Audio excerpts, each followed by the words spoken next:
Bismillahirrahmanirrahim. Alhamdulillahirabbil alamin. Wa bihi nasta'in ala umuri dunya waddin. Wassalatu wassalamu ala asyrafil anbiya wal mursalin. Sayyidina Maulana Muhammadin wa ala alihi wa sahbihi ajma'in. Qala al-musannif rahimahullah wa nafa'ana bi ulumihi fid dharain amin. Kedelapan daripada afatul lisan atau bahayanya lisan, bahayanya mulut. Yang kedelapan adalah bergurau, menguluk-uluk dan mengijik orang lain.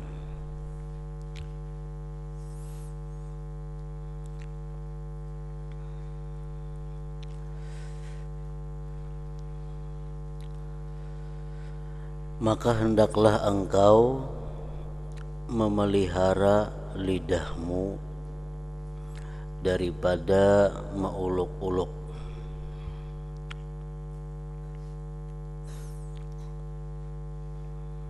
dan mengijik orang lain.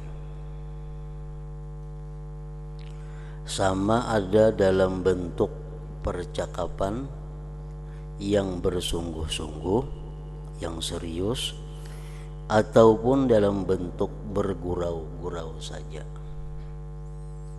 baik bagaya atau kada bagaya. Jangan sekali-kali mengijik orang lain atau menguluk-uluk orang lain, karena perbuatan yang demikian menghilangkan air muka, ma'ul wajah. Orang yang suka menguluk-uluk itu, suka mengijik orang lain, itu mukanya akan kehilangan air dan menghilangkan rasa haibah, garun atau takut, kehilangan pengaruh, kehilangan air muka.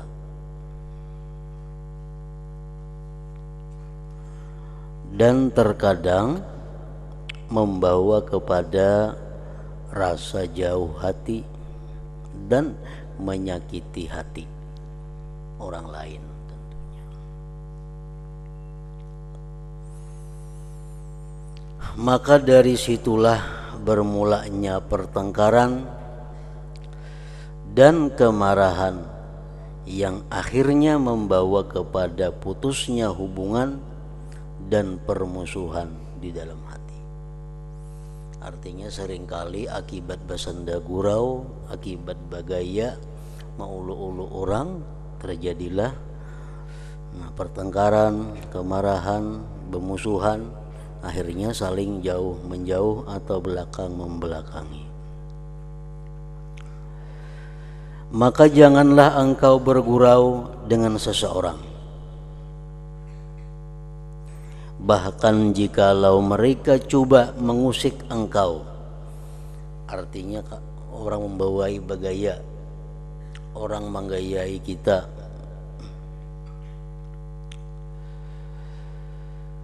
bahkan jikalau mereka coba mengusik engkau, maka jangan engkau peduli. Artinya jangan dilawani, dan berpalinglah daripada mereka sehingga mereka bercakap perkataan yang lain.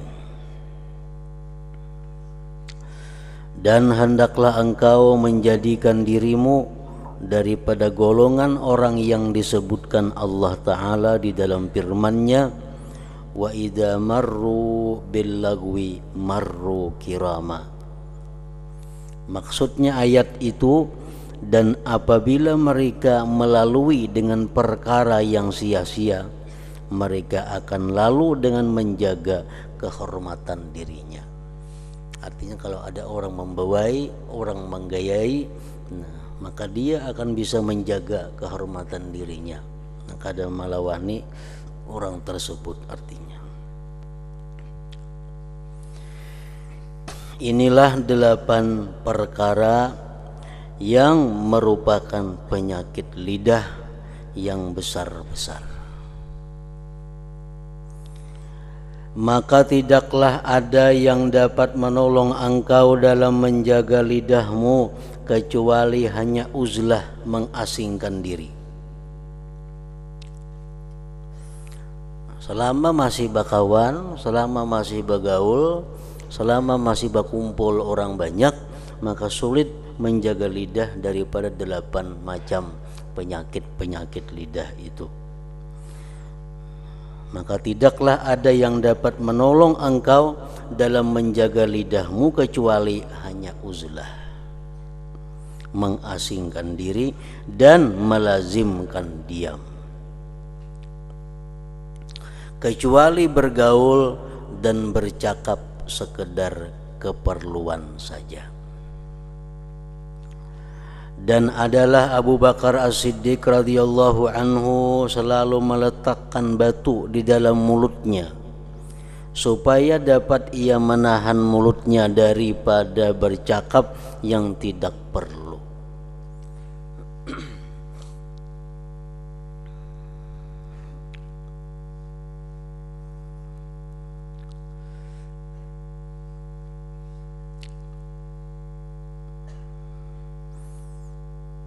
Dalam minggu-minggu yang terdahulu dan di kitab lain pada ini, Imam Al-Ghazali mencontohkan percakapan-percakapan yang kada perlu, yang bahkan bisa membawa kepada dosa. Contohnya antara lain kita betakun lawan orang,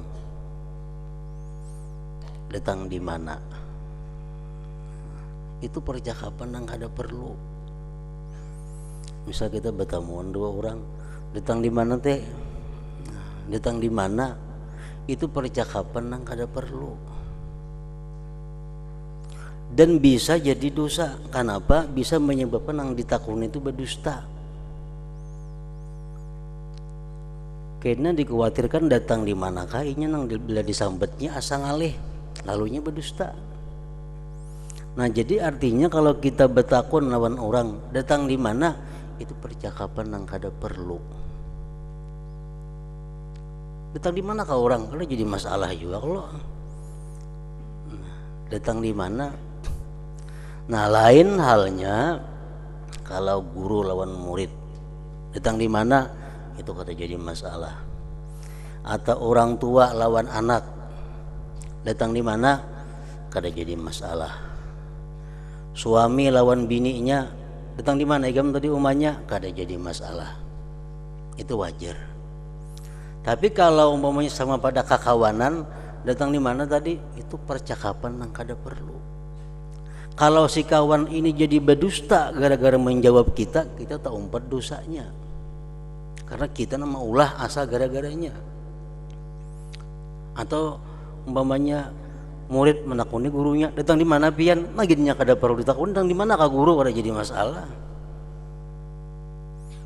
Atau bini lawan laki, datang di mana pian? Datang di manakah? Itu perkataan yang kada perlu dan bisa membahayakan kita. Datang di mana? Antara lain lagi nang kada perlu, hendak ke mana? Bisa kita bertemuan kawan tengah jalan, hendak ke mana? Nah, itu percakapan yang kada perlu dan bisa membawa kepada dosa kalau inya ini menjawab dengan dusta. Hendak ke mana teh? Hendak ke mana ke orang tekannya? Nah, itu percakapan yang kada perlu.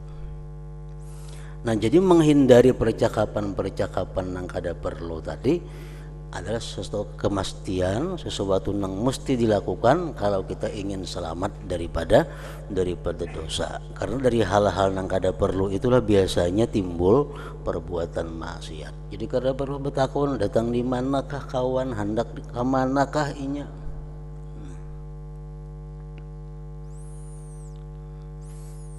percakapan yang kada perlu lagi, percakapan yang kada perlu dan bisa membahayakan orang. Sudahkah makan? Sudahkah makan? Itu kada perlu ditakuni. Ada surung makanannya mengkada kada usah, jangan ditakuni sudahkah makan. Itu percakapan yang kada perlu, nang sia-sia.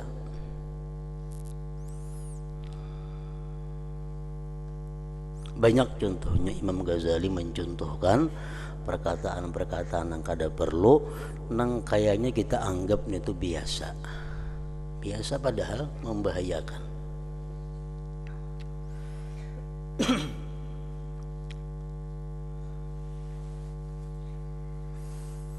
Dicontohkan lagi dalam kitab itu, kita menakunakan lawan orang ke pasar misalnya, kita bertakun nukar napa teh, nah itu orang ada perlu ditakuni. Orang nukar napa kah, nukar nang apa kah? Berusia orang nukar nang kada patut didengar. Berusia orang nukar nang dikisahkan supan, lalu yang jadi berdusta. Nah kita berdosa juta umpat gara-gara kita maulah ungkara nang kayak itu. Bila orang ke pasar tuh ada tuh yang ditukarnya napa kah? Kada usah bertakun nukar napa ke pasar teh, nah kada usah ditakunin itu percakapan yang kada perlu.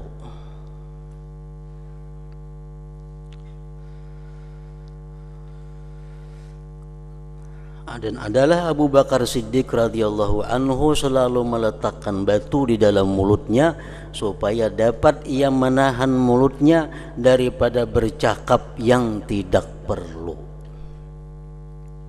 Dan beliau mengisyaratkan kepada lidahnya, beliau menunjuk kepada mulutnya, inilah yang banyak membawa aku ke jurang kebinasaan, maka aku mestilah berjaga-jaga daripadanya.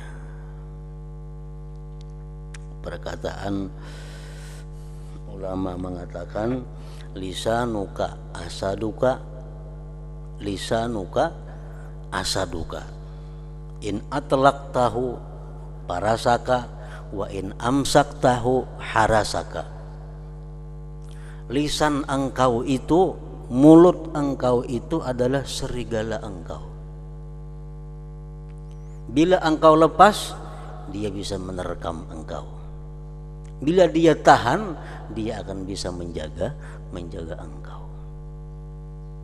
Orang bangunan anjing misalnya di muka rumah, termasuk binatang buas, amun diikat saja bisa menjaga na ampun rumah. Amun dilepas, amun rumah pun bisa dipatuknya, bisa diikutnya. Nah itulah mulut kita ini. Kalau kita kadang mengendalikan, bisa menyakiti kita, bisa membahayakan kita.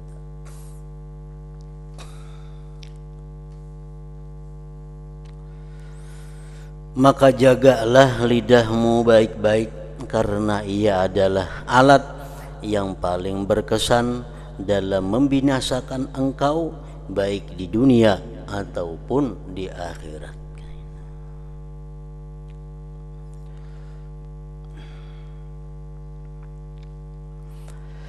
Yang keempat, menjaga perut, menjaga mata, menjaga telinga, menjaga mulut. Yang keempat, menjaga perut.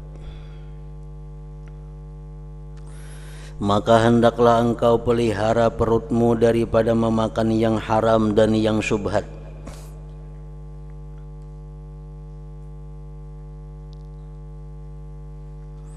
Maka hendaklah engkau pelihara perutmu daripada memakan yang haram dan syubhat dan yang syubhat. Baik yang syubhat itu barangnya atau yang haram itu barangnya. Makan babi misalnya, minum arak itu barangnya. Atau yang haram itu adalah cara mendapatkannya, baras, mencuntan. Nah jadi haram juga.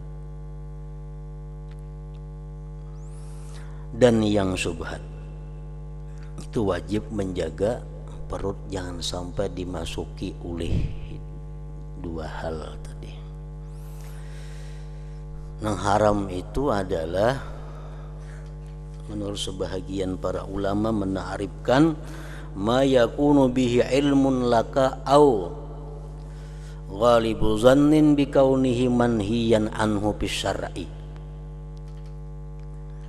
Satu keyakinan daripada engkau atau sangkaan yang kuat bahwa itu tertegah pada syara, nah itu haram. Contohnya yang pengetahuan yang keyakinan pada itu dilarang adalah misalnya orang dengan jelas kita melihat bahwa orang itu adalah menang judi. Kita melihatnya berjudi tadi, menangnya duitnya tuh orakannya nasi bungkus, cuman nak makan jadinya. Jelas kita melihat ini menang judi, karena si bungkus duit itu tukarakannya kita hendak diberiinya, nah kita wajib kada mau, wajib memelihara. Nah itu ngarannya adalah yakin.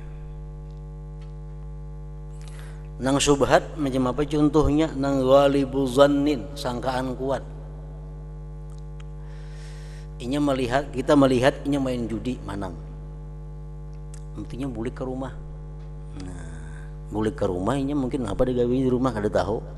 Turun itu balik ke rumah, turun pulang inya ke warung, bawa kita makanan.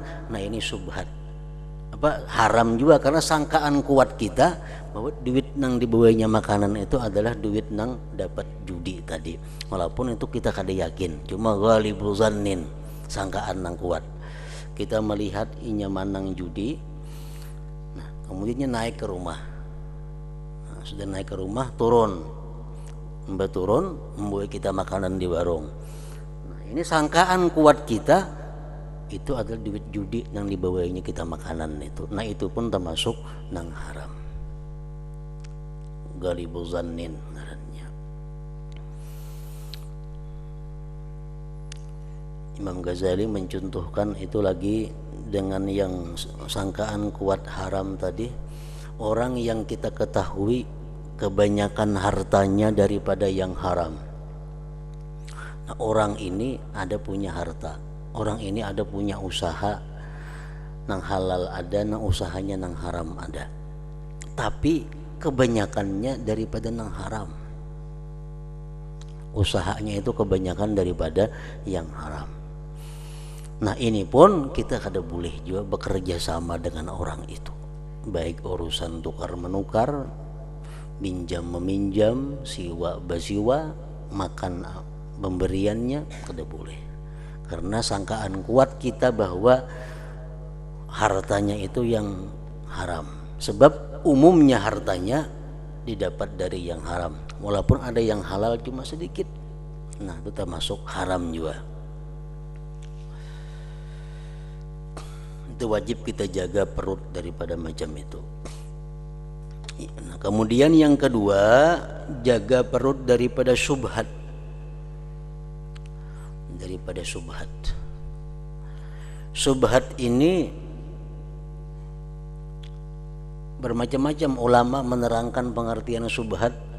Antara lain contohnya adalah sesuatu yang mempunyai derajat yang sama tentang kehalalan dan keharamannya.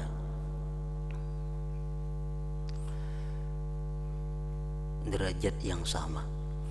Jadi kemungkinan besar hartanya itu dari yang haram 50% dan kemungkinan daripada yang halal 50%. Sama. Matasawat pihil ammaratani adallatani alal hilli wal hurmah bila tarjihin bainahuma. Subhan.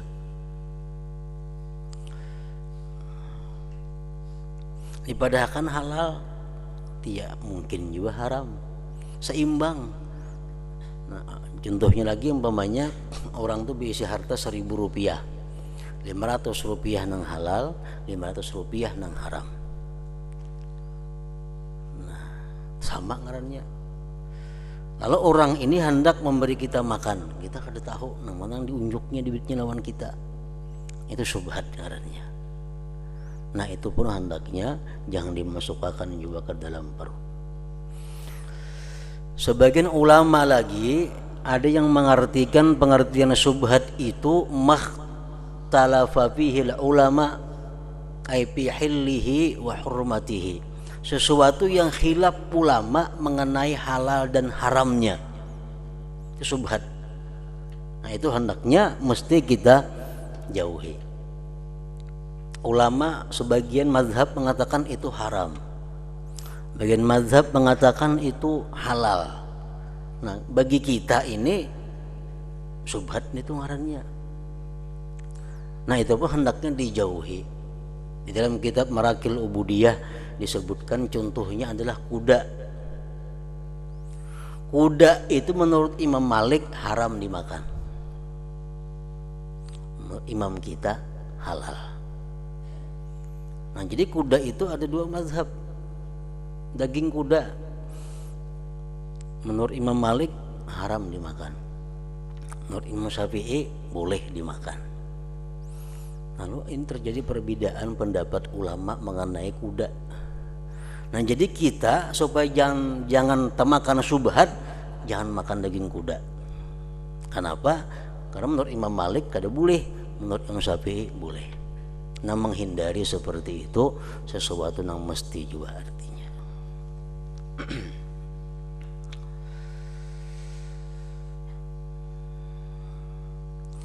Dan berusahalah untuk mencari makanan yang halal, dan apabila engkau telah mendapatkannya maka hendaklah engkau merasa cukup dengan memakannya, dan hendaklah engkau berhenti sebelum kenyang,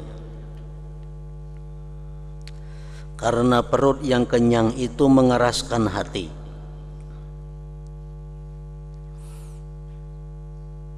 Mengetahui hati keras itu macam apa? Antara lain tandanya hati yang keras itu kada sedih mengingat dosa. Itu tanda hati keras. Dulu aku pernah mencuri, dulu aku pernah berzina, dulu aku pernah minum arak, dulu pernah aku kada sembahyang. Ingat dosa-dosa tapi kada ada sedih. Nah ini alamat kaswatil qalbi, alamat keras hati ini orang.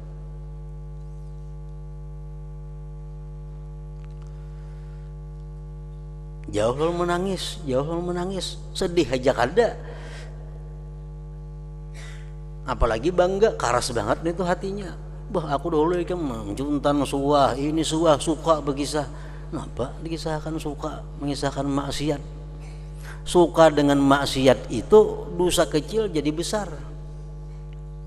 Dosa tuh halus jadi besar apabila satu gembira dengan menyebutkannya. Salah satunya. Yang kedua mengakalinya. Jadi dosa halus cuma hari-hari menggawi jadi ganal juga. Nah, jadi tanda keras hati itu adalah kada sedih mengingat dosa. Akibat keras hati itu akibat daripada orangnya selalu kenyang. Tandanya orang keras hati lagi kada mempan dinasihati dengan al-hadis, al-Quran dan kalamul aulia. Perbuatan ikam itu dilarang Allah, ranaiha dinasihati. Perbuatan ikam itu melanggar hadis Rasulullah. Perbuatan ikam itu Najar Abdul Qadir Al-Jilani mengatakan ini akibatnya tatapnya kada maasi, kada mampan. Apalagi nasihat nang lainnya, nasihat wali kada mampan, nasihat Rasulullah kada mampan, Al-Quran tatapnya kada mampan.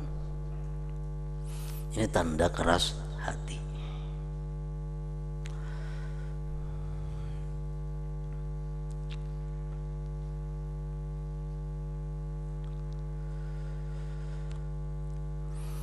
Karena perut yang kenyang itu mengeraskan hati dan menumpulkan akal.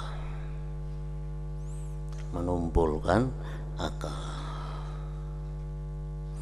dan memberatkan anggota daripada berbuat ibadah dan mencari ilmu.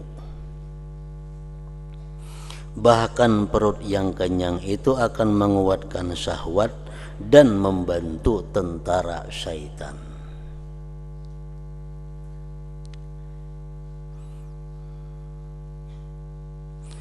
Kenyang dengan yang halal adalah puncak segala kejahatan, maka betapa pula kenyang dengan yang haram.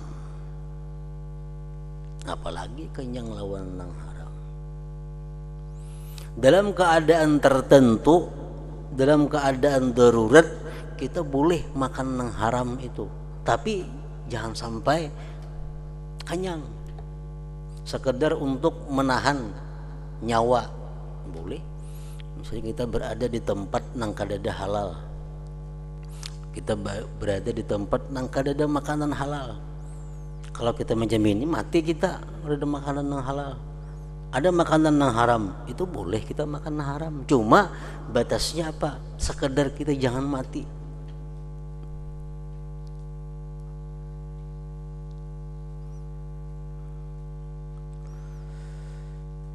Oleh itu, mencari makanan yang halal adalah wajib atas setiap orang Islam, dan berbuat ibadah atau mencari ilmu dengan memakan makanan yang haram adalah seperti membuat sesuatu binaan atau bangunan di atas longgukan sampah.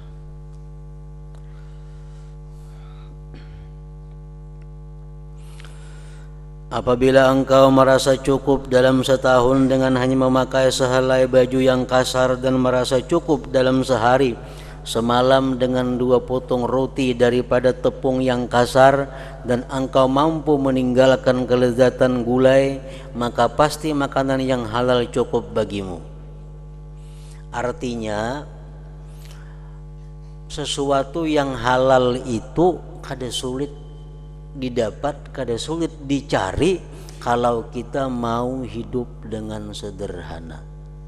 Apalagi kita mau hidup dengan serba sedikit. Kada sulit mencari yang halal. Mencari yang halal itu kada sulit apabila kita mau hidup sederhana atau mau hidup serba sedikit, makin nyaman lagi. Nah, mencari yang halal itu sulit apabila kita hidup hendak serba nyaman, serba mewah. Itu sulit mencari yang halal.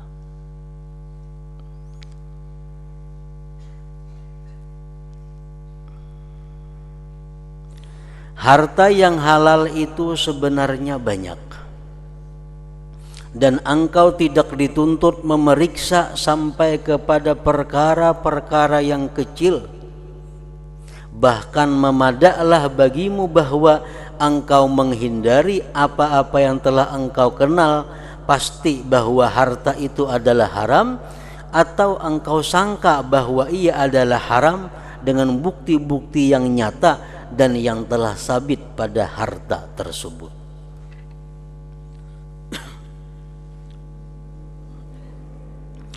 Nah, jadi harta yang halal itu banyak yang halal, dan kita kada dituntut untuk meneliti sehalus-halusnya, kada dituntut.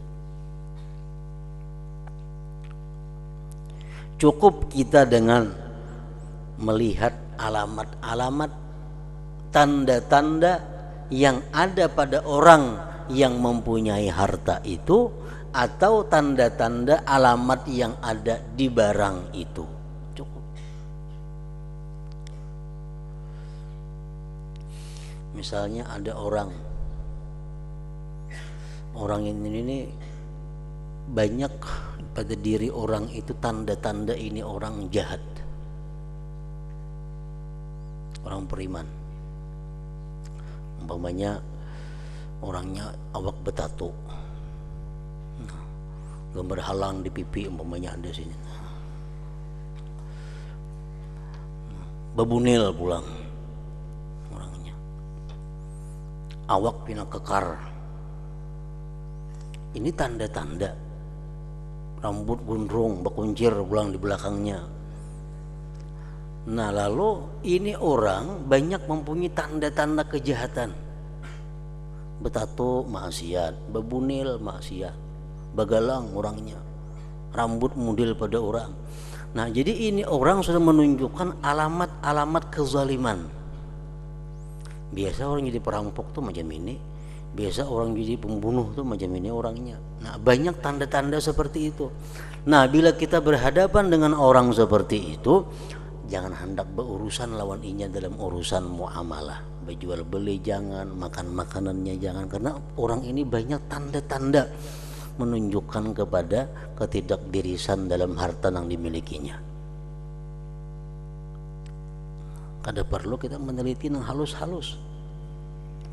Nah apabila orang ini kelihatannya orangnya jujur, tanda-tanda adil ada pada orang ini, tanda-tanda salih ada pada orang ini, nah itu dengan tanda-tanda itu kita sudah bisa bekerja sama dengan orang itu dalam hal muamalah tadi.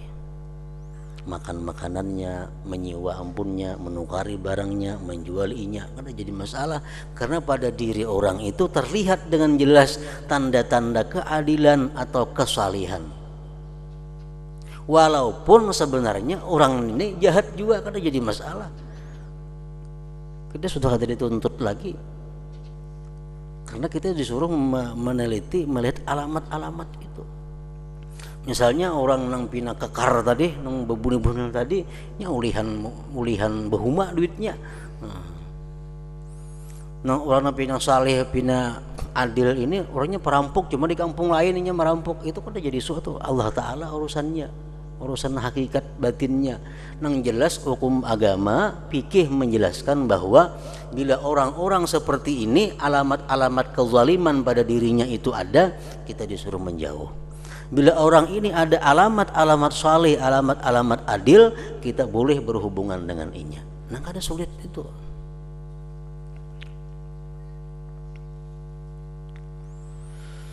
Adapun harta yang sudah nyata haram, maka hal ini sudah tidak perlu diterangkan lagi.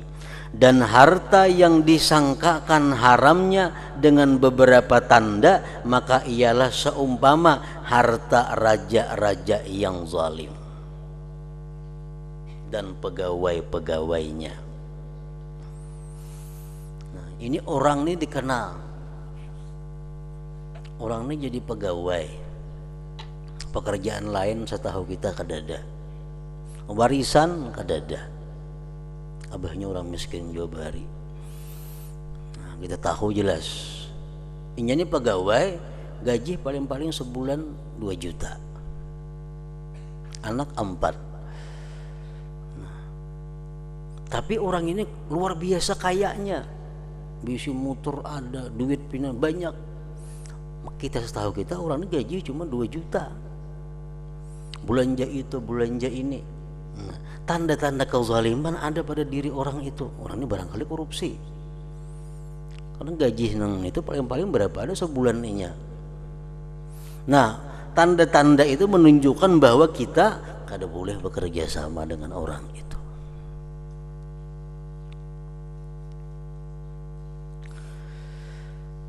Dan harta orang-orang yang tidak ada pekerjaan kecuali hanya meratapi orang mati atau menjual arak atau bermuamalah dengan cara riba atau berjual beli seruling dan alat-alat musik dan seumpamanya, maka siapa yang engkau telah ketahui secara pasti bahwa kebanyakan hartanya adalah daripada sumber yang haram, maka apa yang engkau ambil daripada tangannya walaupun boleh jadi ia halal adalah haram. Orang tadi misal kan gajiannya, orang tuh ada gajiannya 2 juta sebulan, tuh halal gitu.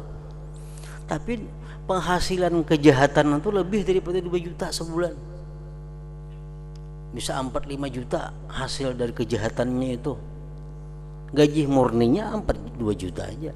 Jadi nang diberiakannya lawan kita barangkali nang halal. Itu kada kau dipakai lagi. Kenapa? Karena sudah jelas bahwa orang ini lebih banyak nang haram daripada halalnya.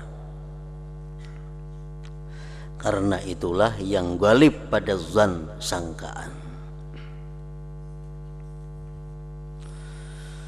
Di antara harta yang jelas haram ialah harta wakaf yang dimakan tidak mengikuti syaratnya.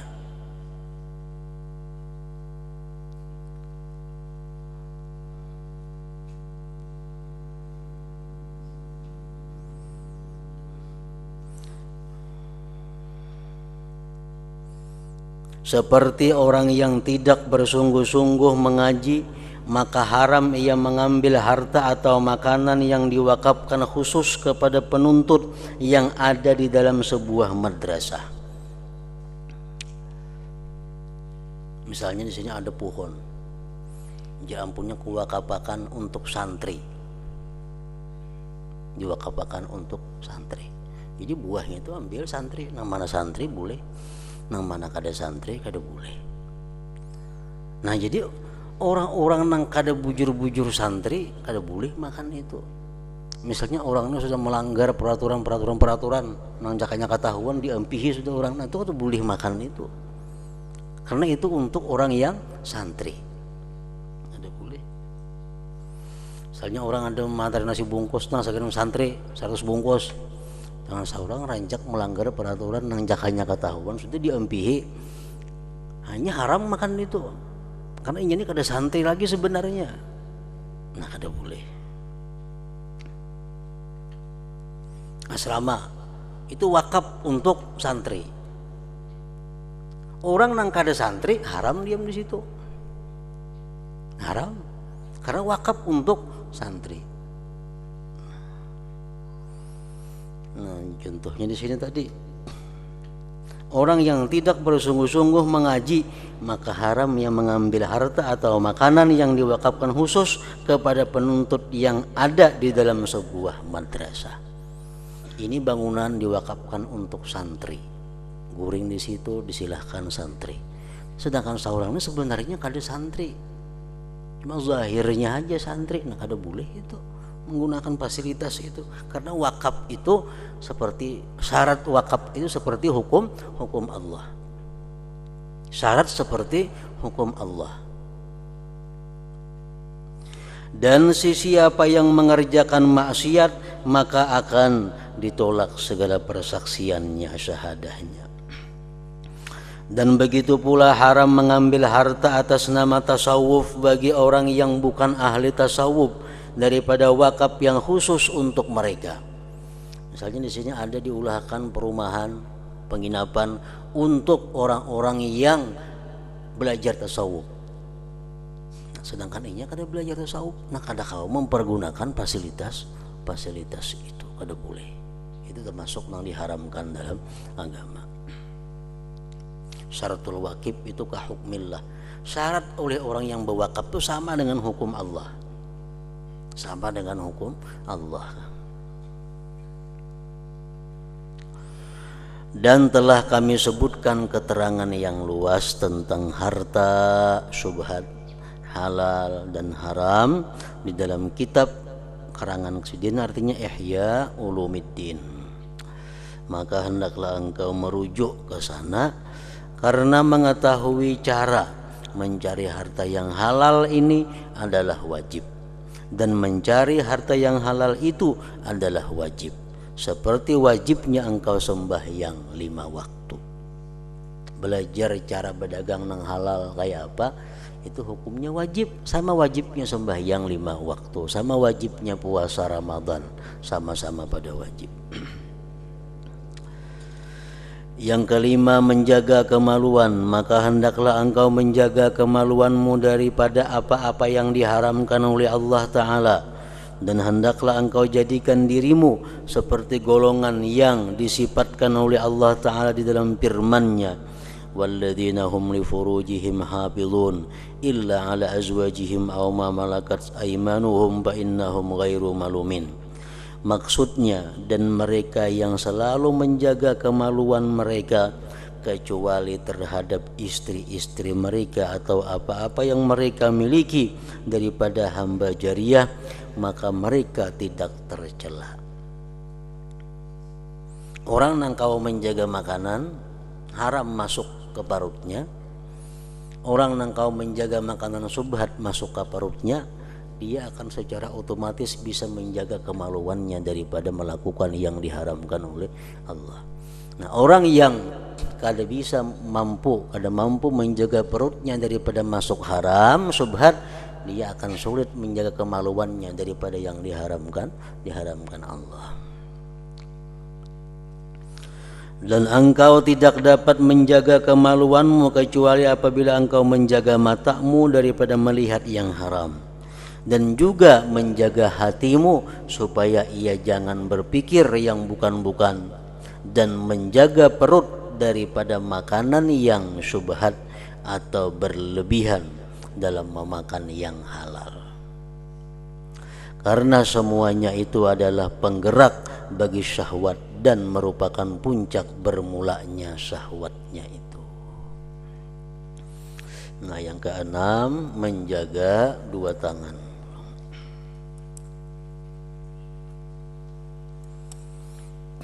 Ya hadratin Nabi sallallahu alaihi wasallam, al-Fatihah.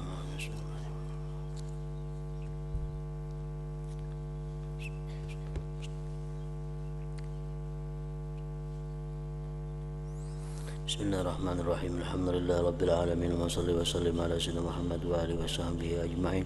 Allahumma ighfir lana ma akhta'na wa ma ta'ammadna wa ma asrarna wa ma a'lanna wa ma asrafna wa ma anta a'lam bihi minna. Antal muqaddim wa antal muakhir, la ilaha illa anta. Allahumma anfa'na bima 'allamtana wa 'allimna ma yanfa'una wa zidna fahman wa ilman wa 'amalan wa hudan wa tawfiqan bi rahmatika ya arhamar rahimin. Sallallahu alaihi wasallam Muhammad wa alihi wasallam.